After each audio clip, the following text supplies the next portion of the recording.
మన వడ రెడీ. మంచిగా సాఫ్ట్గా టేస్టీగా ఉన్న ఈ వడ రెడీ.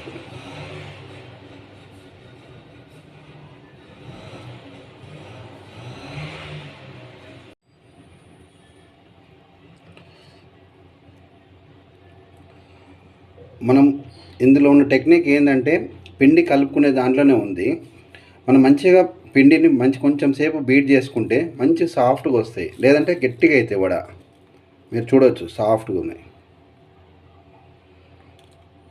లేకుండా గట్టిగా ఉంటాయి వడ. హలో అండి, welcome back to my channel. ఈరోజు వచ్చేసి మనము మినపప్పు వడ చేస్తున్నాము. దానికోసము నేను వచ్చేసి ఒక చిన్న గ్లాస్ పప్పుని 2 hours వరకు నానబెట్టుకున్నాను. దాని తర్వాత మంచి ఫైన్ పేస్ట్ లాగా రుబ్బుకున్నాను.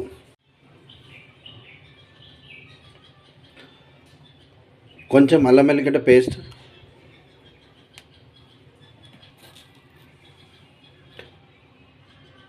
కొంచెం జీలకర్ర, కొంచెం కారం,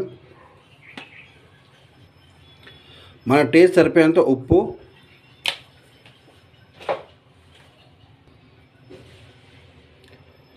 కొంచెం ఉల్లిగడ్డ, కొంచెం పచ్చిమిర్చి, కొంచెం కరివేపాకు, కొత్తిమీర అన్నీ కూడా సన్నగా కోసుకొని పెట్టుకున్నాను.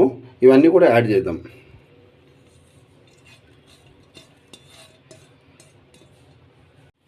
ఇప్పుడు అన్నీ కూడా నేను మంచిగా కలుపుతాను.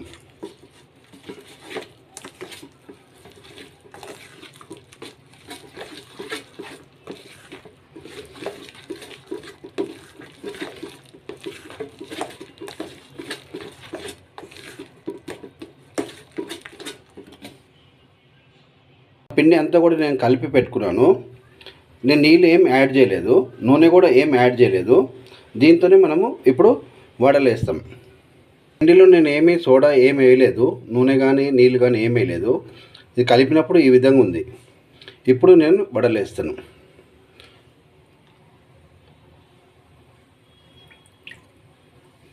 ఒక్కసారి చేయిని నీళ్ళలో తడుపుకున్నాను.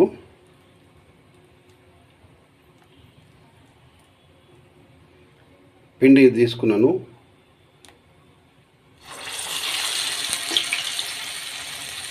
అదేవిధంగా అన్నీ కూడా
మన వడ రెడీ అయిపోయింది.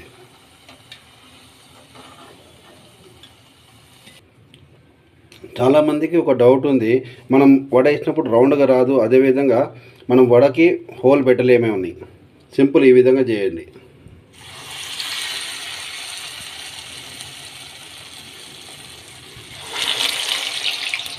ఒకసారి చేయి తడుపుకోండి అంతే.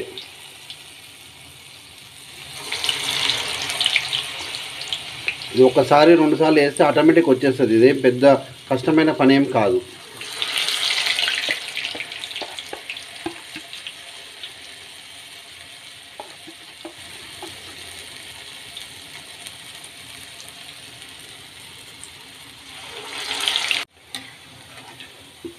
ఎవరన్నా ఈ విధంగా నేర్చుకోవచ్చు. ఇదేం పెద్ద కష్టమైన పని ఏం కాదు. కాకపోతే కొంచెం ప్రాక్టీస్, 1, 2, 3 సార్లు అయితే ఆటోమేటిక్ వచ్చేస్తుంది. దాదాపు మన వడ రెడీ అయిపోయింది.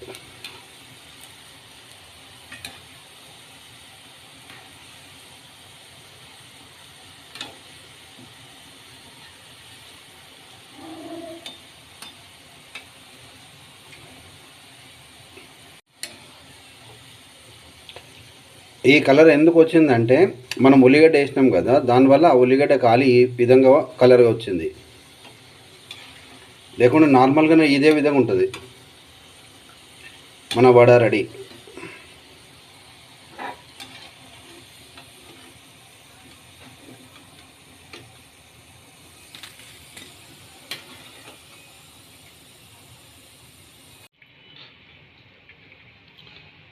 మన వడ రెడీ.